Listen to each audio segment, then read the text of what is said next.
Was the greatest influence on my life. Would y'all like to hear a little bit about my mother? Yes, sure.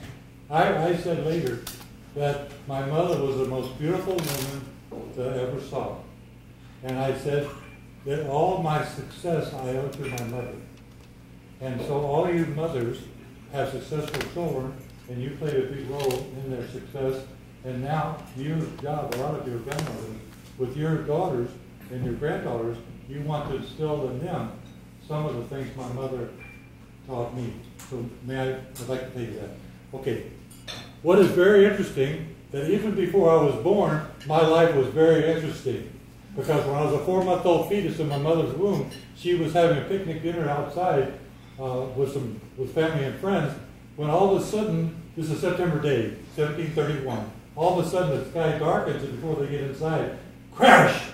Out of the heavens comes a bolt of lightning. Hits the table where my mother's sitting, kills a woman two seats over, and my mother feels the jolt of the lightning through her body. Now, if you're the mother of a fetus, and the lightning hits you, what do you feel like? What do you think? What are you worried about? Baby. The baby. Stillborn or retarded. But when I am born healthy, kicking and screaming, a big baby, my mother's overjoyed, and she feels that all children are special for God. But she felt I was really special because of my birth.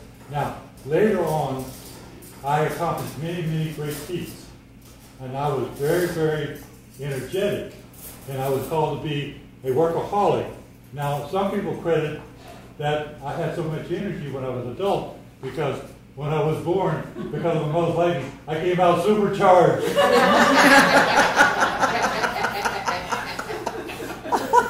Now, let me get a little bit more about my mother, okay? Now, my mother predicted that I would do great things.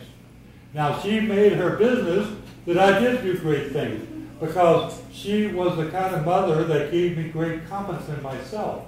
And my father died when I was 11 years old. She never remarried. I had a younger sister and 3 younger brothers.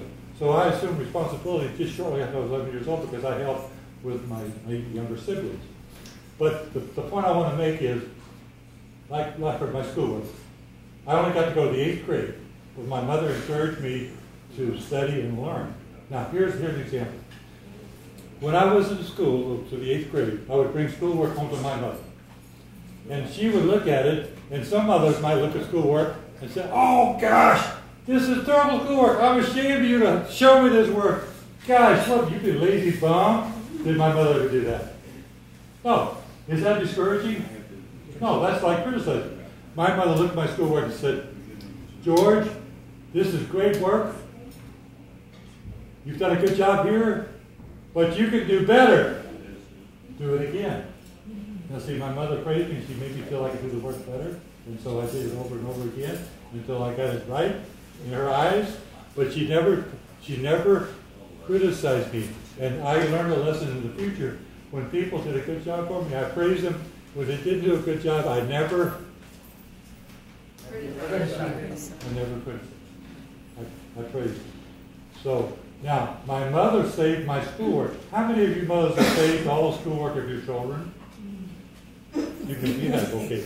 Well, 3/4 of my schoolwork are in the Library of Congress today. And if you want to go see it, you can, because my mother had confidence in me.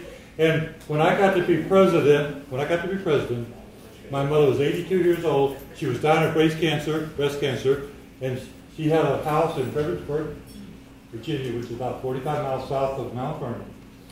Now, she couldn't come to here to see me be inaugurated, but she was dying of breast cancer. But so when the Secretary of Congress goes down to tell her that I've just been inaugurated to be the president, she's hoeing. She's dying of breast cancer, 82 years old. She's hoeing the yard to get rid of the weeds. And the secretary says, "Madam, I have a great honor to tell you that your son has been elected to be President of the United States unanimously." And she doesn't look up. She says, "Well, I'm not surprised. George always accomplished what he set out to do."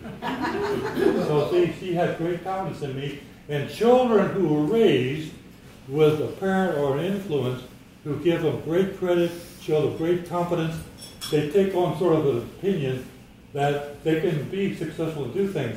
Contrary, if somebody criticizes the children all the time and they lose confidence in themselves, are they good achievers? No. So my mother influenced me. Did my father influence me? Yes, he did. But he died at age 11. And she never remarried. But the cherry tree story is true. Now,